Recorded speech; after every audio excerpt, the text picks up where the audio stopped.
मैं गुर पुछिया अपना साचा विचारी राम। विचार सतगुरु मुझे पूछिया भवर बेली रातो। सूरज चढ़िया पिंड पड़िया तेल तावन तातो। जम मग बाधा खाहे चोटा शब्द बिन बेतालिया। सच कह नानक चेत रे मन मरै भवरा कालिया। मरै भवरा कालिया। हे मेरे मन, तूने भंवरे का खेल देखा है, जो सुगंधी के लोभ में अपने प्राणों से हाथ धो बैठा। तू भी इसी भंवरे की भांति माया का बंदी बनकर अपने प्राण गवा बैठेगा। यह लालच महान बुरी बला है तथा तू पाप कर्म की सजा पाएगा। माया की प्रीति से उसी भंवरे के सदृश्य तुझे कष्ट प्राप्त होंगे। जैसे किसी कड़ाहे में तेल तपता है, उसी प्रकार हे मेरे मन, तू भी अग्नि में ही जलाया जाएगा। जैसे बेताल को अत्यंत पीटा जाता है, उसी प्रकार तेरी भी गति होगी। यदि तू माया के साथ ही मोह करता रहा, तब तेरा कोई भी सहायक नहीं होगा। तुझे उचित है कि परमात्मा के साथ प्रेम कर, प्रभु नाम के साथ प्रेम कर।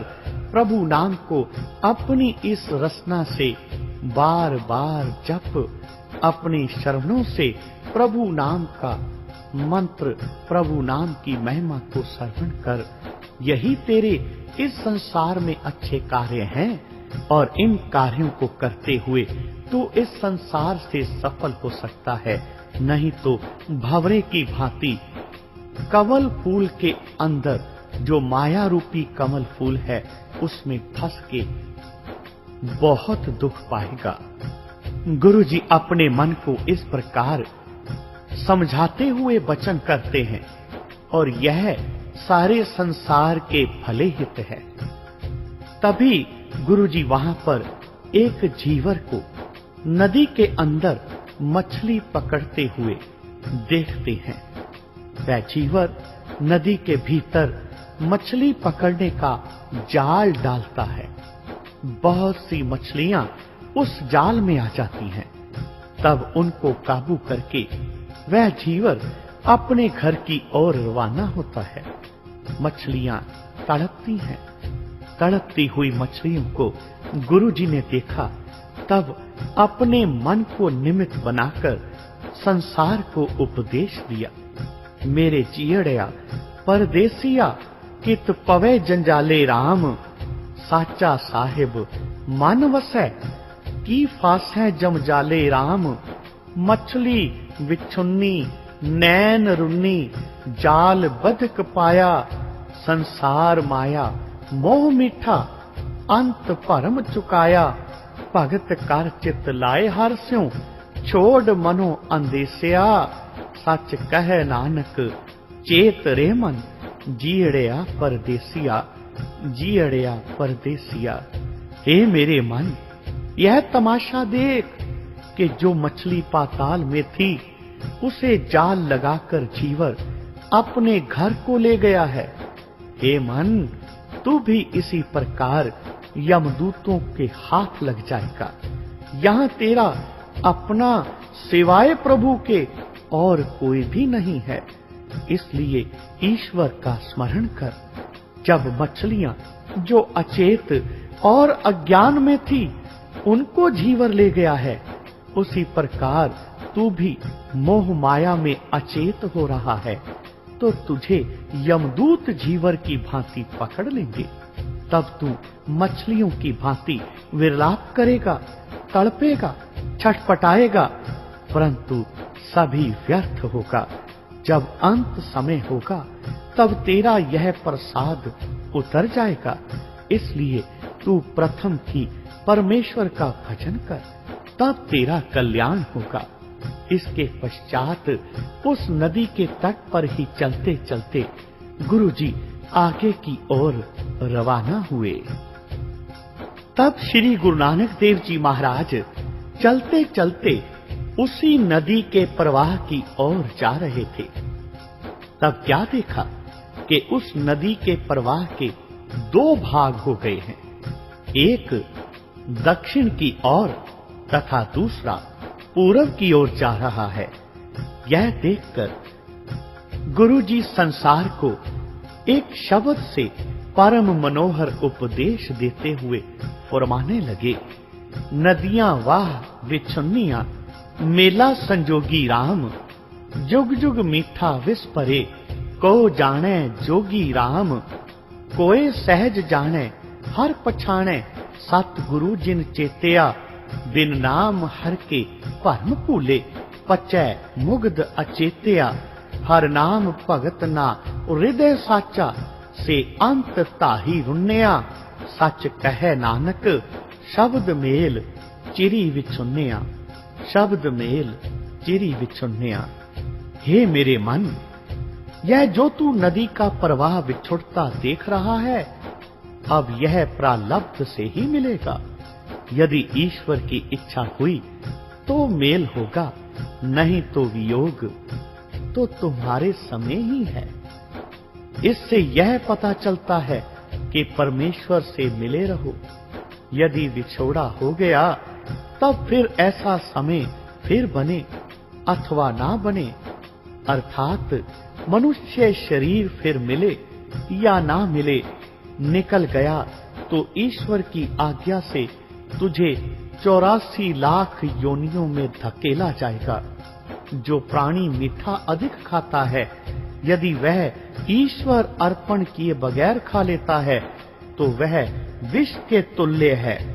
इस बात को उत्तम पुरुष जानते हैं। हे मन, भगवान के नाम का स्मरण ही इस मन का परम सुख है।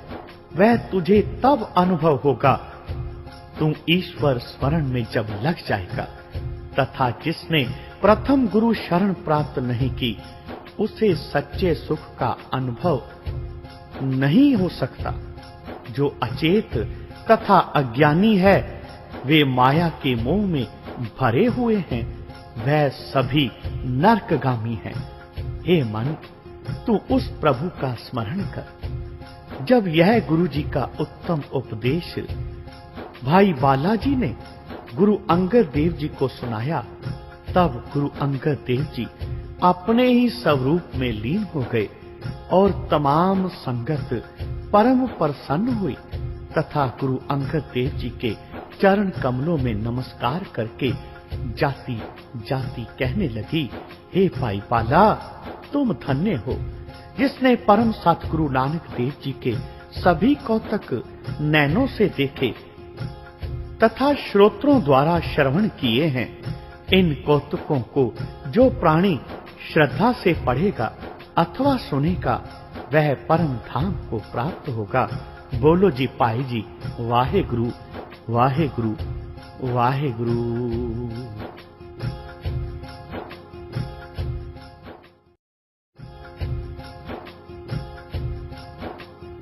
भक्तजनों, कलयुग अवतार गुरु नानक देव जी संसार का भ्रमण करते करते एक दिन एक नगर में गए।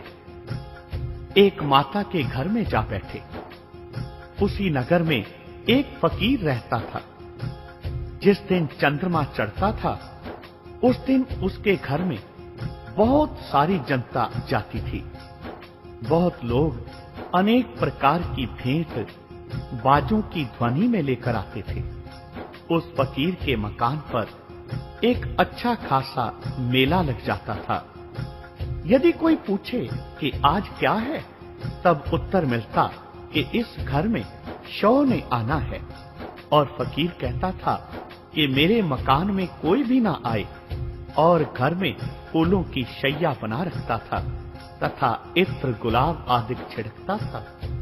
उस रोज यह फकीर किसी को अपना मुख नहीं दिखाता था और ना ही किसी का मुख देखता था, तथा मकान के भीतर ही तमाम रात्रि बैठा रहता था। बुर्का पहनता और अपने को स्त्री समझता था। यह बातें तमाम जनता में होती थी। उधर उस घर में श्री गुरु जी महाराज विराजमान थे। उस बुढ़िया ने स्वच्छ भोजन तैयार करके गुरु जी के आगे रखकर प्रार्थना की, हे महाराज, कृपया इस रूखी सूखी रोटी को ग्रहण करें। तब गुरु जी कहने लगे, भोजन तो हम पा लेंगे, परंतु यह नगर में शोर किस बात का है? तब उस देवी ने कहा, हे महाराज, इस नगर में एक फकीर रहता है। वह कहता है कि शुक्ल पक्ष की दूज को घर में शोह आता है। वह बात सुनकर गुरुजी ने अपने दोनों सेवकों भाई बालाजी और मर्दाना जी को कहा, चलो हम भी उस फकीर को देखें और शोह सुहागन का दीदार करें। तब गुरुजी और दोनों सेवक उस फकीर के द्वार पर जाकर खड़े हो गए। वहां देखा बहुत दुनिया खड़ी है तथा किसी को भी भीतर जाने नहीं दिया जा रहा। अब गुरुजी ने भीतर जाना चाहा तो लोगों ने रोक दिया। तब गुरुजी ने उसके दरबानों को कहा, हे भाई, फकीर जी को कहो कि बाहर साधु खड़े हैं और तुम्हारा दीदार मांग रहे हैं। तब फकीर के उन दरबानों ने फकीर को कहा, भाई, मैंने तो आज अपने शोह का दीदार करना है। फकीर अपने दरबानों को कहने लगा, आज मैंने किसी को दर्शन नहीं देना। जब दरबानों से सुना कि वह फकीर इनकार करता है, तब गुरुजी ने कहा, सुनो मित्रों, यहाँ कुछ भी नहीं है। यहाँ झूठ है, यहाँ फरेब है, यहाँ स्वांग है। यदि इसको शोह का दीदार हो जाता तो वे बुरके में शोह को पहचान लेता। तब गुरुजी वहां से उठकर एक पहाड़ी पर जा बैठे। तब उधर जनता में दैव योग से लड़ाई होने लगी। कोई झंडा उतार कर ले गया तो कोई नगारे उठाकर भाग गया। लड़ाई में सभी साज वाज वाजद रहम भ्रम हो गया। अनेकों को सख्त चोटें आई। खून की होली खेली गई। उस फकीर का सारा मेला नष्ट हो गया। अब उस फकीर की चारों ओर निंदा होने लगी। महिमा पलों में घट गई। तमाम दुनिया उस फकीर को झूठा झूठा कहने लगी। एक महीने के पश्चात गुरुजी उसी बुढ़िया माता के घर में आए और पूछने लगे, हे माता, आज भी चांद की पहली है? उस फकीर के यहाँ आज मेला नहीं लगा? तो उस माता ने उत्तर दिया कि हे महाराज, उस फकीर का सभी नाटक बिल्कुल झूठा ही निकला। एक दिन गुरुजी शहर के बाहर गए, तब एक लंगड़ा आदमी नगर के बाहर इधर उधर मांगता मिला। वह गुरुजी को देखते ही चरणों में आ गिरा। गुरुजी ने उस लंगड़े पिंगले की ओर कृपा दृष्टि से देखा। तब उसके सभी अंग ठीक हो गए। उसने गुरुजी की महान स्तुति की। अब गुरुजी उसे कहने लगे, हे मित्र, यदि तुमको कोई पूछे कि तुम्हारे हाथ पैर किसने ठीक किए हैं, तो तुमने कहना कि मेरे हाथ पैर ठीक करने वाला वही शोह सुहागन जी है। बस जब उसे पूछा जाता तो वह शोह सुहागन का ही नाम लेता था और हर तरफ उसी के गुण गाता फिरता। यह शोह सुहागन को भी जा मिला। शोह सुहागन के पूछने पर उसने कहा कि मेरे हाथ पैर शोह सुहागन फकीर ने ठीक किए हैं। शोह सुहागन ने कहा, हे भाई, वह कहाँ है? उसने कहा कि वह तो एक बुढ़िया माता के घर में रह रहा है। तब वह झूठा फकीर उस पिंगले के साथ गुरुजी के पास आया तो बस देखते ही चरणों पर गिर पड़ा और हाथ बांधकर बेनती करने लगा। कहने लगा, हे महाराज, आप मुझे क्षमा कर दो। मैं भूला हुआ था, मुझे क्षमा करो। सत्य बात तो यह है कि मैंने आपको पहचाना नहीं। गुरुजी ने दया दृष्टि करते हुए कहा, हे मित्र, प्रत्येक बुरके में उस शोह को जानकर और सभी को दीदार देना लेना अच्छा है। जब तू परमेश्वर का भजन करेगा तब वह सच्चा शोह तेरे बिन बुलाए तेरे पास स्वयं चला आएगा। फिर गुरुजी के चरणों पर नमस्कार करके तथा आज्ञा लेकर वह शोह सुहागन फकीर अपने ठिकाने जा बैठा। उधर वह पिंगुला शोह सुहागन का प्रचार कर रहा था। तब उसका उजड़ा मेला फिर से लगने लगा। तब गुरुजी की कृपा समझकर वह शोह सुहागन फकीर गुरुजी का शिष्य बनकर नाम जपने लगा। तो गुरुजी ने वहां श्लोक उच्चारण किया। श्लोक महला पहला। तुध पावै ता वावै गावै, तुध पावै जल नावै, जा तुध पावै ता करै विभूता, सिंगी नाद वजावै, जा तुध पावै ता पढ़ै कतेबा, मुल्ला सेख कहावै, जा तुध पावै ता होवै राजे, रस कस बहुत कमावै, जा तुध पावै ता तेग वगावै, सिर मुंडी कट जावै, जा तुध पावै ता जाए दिसंतर, सुन गल्लां घर आवै, जा तुध पावै नाए रचावै, तुध पाणै तू पावै, नानक एक कहे बिनंती, और सगले कूड़ कमावै, और सगले कूड़ कमावै। यह श्लोक सुनकर सभी लोग गुरुजी के चरणों पर गिरकर प्रणाम करने लगे।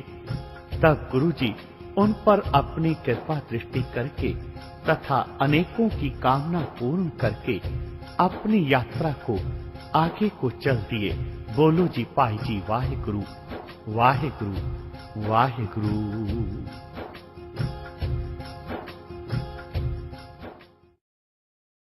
हे प्रभु, अधिक क्या कहें? यदि कहते भी जाएं तो मन नहीं भरता, परंतु ग्रंथ का विस्तार अधिक होने का भय है, इसलिए यहां ही समाप्त करता हूं। हे नाथ, आपके चरणों का ध्यान हमें कभी ना भूले। फिर उस सर्वशक्तिमान परमात्मा ने कहा, हे नानक, मैं तेरे ऊपर अत्यंत प्रसन्न हूं। तू मेरा नाम जपा कर तमाम संसार को सद उपदेश देकर अच्छे मार्ग पर लगा रहे हो।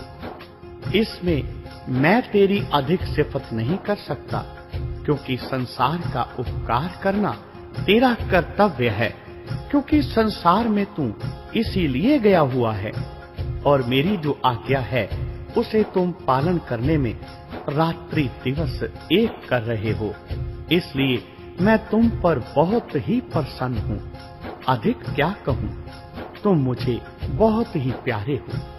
तुम्हारा प्रत्येक कर्तव्य मुझे प्रिय है। इधर गुरुजी के मन में यह विचार था कि कलयुग के जीव भारी कुकर्म में लगे हुए हैं तथा कली काल में केवल नाम स्मरण ही भव सागर से पार होने का एक जहाज है। परमेश्वर के नाम का स्मरण कराना यह एक सबसे उत्तम काम है। इसी से संसार का कल्याण है तथा संसार के भले में अपना भला है। यह विचार कर सतगुरु श्री गुरु नानक देव जी महाराज उस अकाल पुरुष की आज्ञा मानकर इस संसार में जीवों से प्रभु नाम स्मरण कराना ही अपना परम ध्येय बना गए हैं। उनकी कृपा से जीवों का कल्याण है। भगत जनों, गुरु नानक देव जी भ्रमण करते करते पूर्व देश में जा पहुंचे। वहां आपको कुछ महापुरुष मिले। उन्होंने गुरु जी को प्रणाम करके कहा, हे बाबा जी, राम राम। गुरु जी ने कहा, आओ संत जनों, सत्य राम, बैठो। उन्होंने बैठकर कहा, हम आपके नाम पर बलिहार हैं। उन्होंने कहा कि यदि आपकी आज्ञा हो तो हम कुछ प्रार्थना करने आए हैं। हमें एक शंका है। उनकी बात सुनकर गुरुजी कहने लगे, हे महाराज, आप निसंकोच जो कहना है सो कहो। तब उन्होंने कहा, अनेकों पुण्य करते हैं, अनेक हवन यज्ञ करते हैं तथा अनेकों तीर्थ यात्रा करते हैं, उनको कौन कौन सा फल होगा? क्या उनकी मुक्ति होगी अथवा नहीं होगी? ये सवाल सुनकर गुरु नानक देव जी जवाब में शब्द कहने लगे, जगन होम पुण्य तप पूजा दे दुखी नित दुख सहै, राम नाम बिन मुक्त न पावस, मुक्त नाम गुरमुख लहै, राम नाम बिन बिरथ है जग जन्मा, बिख खावे बिख बोली बोले, बिन नावे नैफल मन प्रमना, रहाओ पुस्तक पाठ व्याकरण वखाणै, संध्या कर्म तिकाल करे, बिन गुरु शब्द मुक्त कहाँ प्राणी, राम नाम बिन उर्ज मरे, डांड कमंडल शिखा सूत धोती, तीर्थ गवन अत भरमन करे, राम नाम बिन शांत न आवे, जप हर हर नाम सो पार परै, जटा मुकुट तन पसम लगाई, वस्त्र छोड़ तन नगन पया, राम नाम बिन तृप्त न आवे, किरत के बांधे पेख पया, जेते जी जंत जल थल महियल, जत्र कततु सर्व जिया, गुर प्रसाद राख ले जन को, हर रस नानक झोल पिया, हर रस नानक झोल पिया। हे संत जनों, चाहे कोई हवन यज्ञ करे, चाहे तीर्थों पर जाए, योगी सन्यासी चाहे ब्रह्मचारी बने, चाहे नांगा और करवत कराए, चाहे सारी पृथ्वी फिरे, देवी देवताओं का पूजन करे, बहुत तपस्या भी करे, फिर प्रभु के नाम स्मरण के बिना यह जीव मुक्त नहीं होता। मुक्ति तभी होगी जब सतगुरु जी के चरणों का सहारा लेकर शुद्ध मन से राम नाम का स्मरण करे, तब इसका जन्म सुधरता है, नहीं तो यह आवागमन में ही फंसा रहता है। परमेश्वर के नाम बिना यह जीव विष खाता है और विष ही पान करता है तथा विष ही बोलता है। इस विष व्यवहार का क्या फल होगा? यह बार बार जन्मता मरता है तथा अनेकों दुख पाता है तथा अनेकों योनियों में भटकता है। तब महापुरुषों ने कहा, एक पुस्तकें पढ़ते हैं, एक 3 काल संध्या बंधन तर्पण आदि करते हैं, क्या उनकी मुक्ति होगी या नहीं? गुरु जी कहने लगे, यदि चारों वेद पढ़े, चाहे 3 बार संध्या आदि 6-18 बार 18 पुराण पढ़े, तब भी मुक्ति नहीं होगी। मुक्ति तभी होगी जब गुरु के चरणों के आश्रित होकर नाम स्मरण करेंगे। फिर संतों ने कहा, यदि गृहस्थ को त्याग कर वन में चला जाए तो क्या मुक्ति होगी अथवा नहीं? गुरु जी कहने लगे, सब कुछ त्याग कर दंड कमंडल लेकर वनों में भी चला जाए तो भी नाम स्मरण के बिना मुक्ति नहीं मिलती। भले ही सारे संसार का भ्रमण करे, चाहे 7 समुद्रों में स्नान करे, परंतु नाम नहीं जपता तो इसका कल्याण नहीं हो सकता। मुक्ति तो केवल शुद्ध हृदय से प्रभु नाम जपने से ही मिलेगी। फिर संतों ने कहा, एक जटा जूट बनाकर फिरते हैं, तन पर भस्म लगाकर, एक वस्त्र रंगा कर पहनते हैं, एक कान छिदा लेते हैं। गुरु जी ने कहा, हे संत जनों, इन आडंबरों में मुक्ति नहीं, मुक्ति तो सतगुरु की शरण में जाकर नाम स्मरण में है। जब प्राणी अहंकार को त्याग कर परमेश्वर चिंतन करता है, तब इसकी मुक्ति होती है। नगन फिरत से कोई मुक्ति नहीं हुई और ना ही होगी। फिर संतों ने कहा, जो जल थल में रहते हैं उनकी मुक्ति कैसे होती है? गुरु जी कहने लगे, संतों, जल थल में रहने वालों का भी पालन पोषण करने वाला वही परमात्मा है। वे भी जब परमेश्वर को याद करते हैं, वे मुक्ति को प्राप्त कर लेते हैं। गुरु जी ने कहा, हमने तो अपना अनुभव किया है, आगे उसकी गति वही जानता है। उसकी गति अपार है, वह परमात्मा अनंत है, उसको क्या स्वीकार किया जाए? यह तो वही जानता है, वह सर्वशक्तिमान है, जो चाहे कर सकता है। उसको रोकने वाला कोई भी नहीं। भक्तजनों, यह सुनकर वे संत धन्य हो गए। कहने लगे, गुरुजी आप धन्य हैं। और उन्होंने गुरुजी के चरणों में प्रणाम किया। कहने लगे, हे महाराज, आप जो साक्षात परमात्मा हो, हमें भवजल से पार करो। गुरुजी ने कहा, आप एक मन होकर नाम स्मरण करो, तब वह परमेश्वर आपका कल्याण करेगा। इसमें संदेह नहीं है, ये सच्चाई है। तब वे संत जन गुरुजी के शिष्य होकर नाम जपने लगे। फिर गुरुजी वहां से आगे संसार की यात्रा पर निकल पड़े। बोलो जी भाई जी, वाहिगुरु वाहिगुरु वाहिगुरु।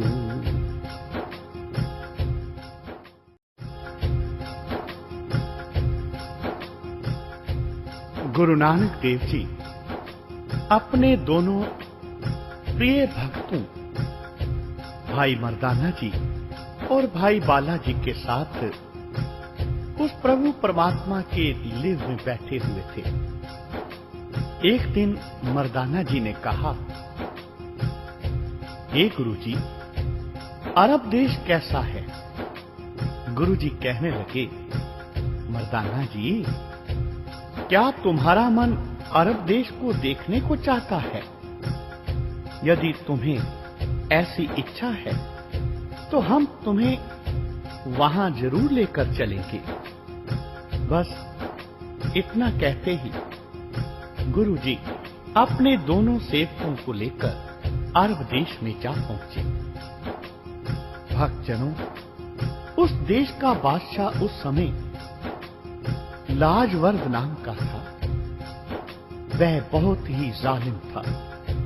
जो कोई हिंदुस्तान का निवासी उस देश में जाता तो बादशाह उसकी गर्दन उड़ा देता था। जब लोग बहुत दुखी हुए तब उन्होंने ईश्वर के दरबार में प्रार्थना की तथा उनकी पुकार ईश्वर के दरबार में स्वीकार हो गई। एक दिन गुरु नानक देव जी के प्रति आकाशवाणी हुई कि हे नानक, मैं तेरे ऊपर अति प्रसन्न हूं। मैं तुझे यह खलीता भेज रहा हूं। वह खलीता तो गुरुजी ने ले लिया। उस खलीते पर ईश्वरीय भाषा के अक्षर थे। अरशी, तुर्की, अरबी, फारसी तथा हिंदी के अक्षर थे। वह खलीता पहनकर गुरुजी उस नगर के बाहर जा बैठे। जब लोगों ने देखा तब बादशाह से कहा, हे जहांपनाह, बाहर एक संत बैठा है। उसके गले में चोला है। उस पर तो कुरान शरीफ के 30 पारे लिखे हुए हैं। तब बादशाह ने वजीर को कहा, तुम जाओ और उस फकीर के गले से वह खलीता उतार कर ले आओ। तब वजीर गुरुजी के पास आया और कहने लगा, हे साईं जी, यह खलीता उतार कर हमें दे दो, क्योंकि बादशाह का यही हुक्म है। यदि तुमने शाही हुक्म ना माना तो बादशाह तुमको दुख देगा। वजीर का संकेत पाकर नौकरों ने वह खलीता, चोला या जिसे कुर्ता कहा जाता है, वो उतारना चाहा, पर वह बदन से कौन उतार सकता था? वह नहीं उतरा। जब सभी ताकत लगाकर थक गए तब उन्होंने बादशाह से जाकर कहा, हे जहांपनाह, वह खलीता नहीं उतरता। तब बादशाह ने अति क्रोध के साथ कहा कि तुम उस हिंदू फकीर को दरिया में डुबो दो। बस वजीर ने अपने नौकरों को हुक्म दिया कि इस फकीर को दरिया में डुबो दिया जाए। तब नौकरों ने किया कि गुरुजी को बहते दरिया में डुबो दो। देखने वाले तमाशा देखते रहे, परंतु अचंभा यह था कि ना तो गले का कुर्ता ही भीगा और ना ही गुरुजी को जल ने स्पर्श किया। वरुण देव